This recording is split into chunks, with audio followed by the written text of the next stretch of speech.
Unit 6 இருக்கட்டும், general தமிழா இருக்கட்டும், ரெண்டுக்குமே காமனா இருக்க ஒண்ணு என்ன தெரியுமா? லிட்ரேச்சர் தான். இந்த லிட்ரேச்சர்ல முக்கியமான ஒண்ணு இருந்து குறுந்தொகை அப்படிங்கிறது. அந்த பத்தி இன்னைக்கு ஒரு கேள்வி நம்மளோட புக்ல, போர்த்தோட புத்தகத்துல பார்க்கலாம். குறுந்தொகையை தொகுத்தது யார் அப்படின்னு கேட்டிருக்காங்க. இதோட ஆப்ஷன்ஸ் நான் சொல்லல, ஆக்சுவலா உங்களுக்கு ஆன்சர் தெரியும். இருந்தாலும் நம்ம புக்ல இருக்கக்கூடிய சோர்ஸை நான் ரீட் பண்றேன். Page number 310. குறுந்தொகையில இருக்கக்கூடிய மொத்த பாடல்கள் ஃபர்ஸ்ட் கேள்விக்கு முன்னால அதோட ஃபேக்ட்ஸ் நம்ம என்னன்னு பாத்திரலாம். குறுந்தொகையில இருக்கக்கூடிய மொத்த பாடல்கள் எத்தனை அப்படின்னு பாத்தீங்கன்னா 400 பாடல்கள் பிளஸ் 1 கடவுள் வாழ்த்துக்காக பாடப்பட்டது. அப்ப எந்த கடவுளுக்காக பாடியிருக்காங்கன்னு பாத்தீங்கன்னா முருக கடவுளுக்காக பாடப்பட்டதுதான் இந்த குறுந்தொகை அப்படிங்கிறது. இதுல இருக்கக்கூடிய பாடல்களை எத்தனை ஆசிரியர்கள் எழுதினாங்க அப்படிங்கறத கீழே கமெண்ட் பண்ணுங்க. சரி, இந்த நூலை தொகுத்தது யார் அப்படின்னு பாத்தீங்கன்னா பூரிக்கோ.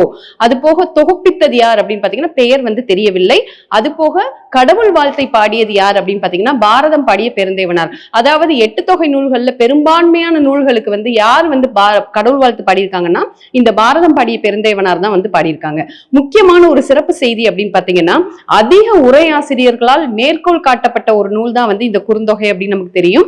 இதுக்குள்ள வேறு பெயர்கள் என்ன அப்படின்னு பாத்தீங்கன்னா நல்ல குறுந்தொகை, அது போக குறுந்தொகை 400 அப்படின்னாலும் இந்த குறுந்தொகைக்குள்ள சிறப்பான பெயர்கள் அப்படின்னு சொல்றோம். சரி, இதுலயும் 5 நிலங்களுக்காக பாடல்கள் பாடியிருக்காங்க.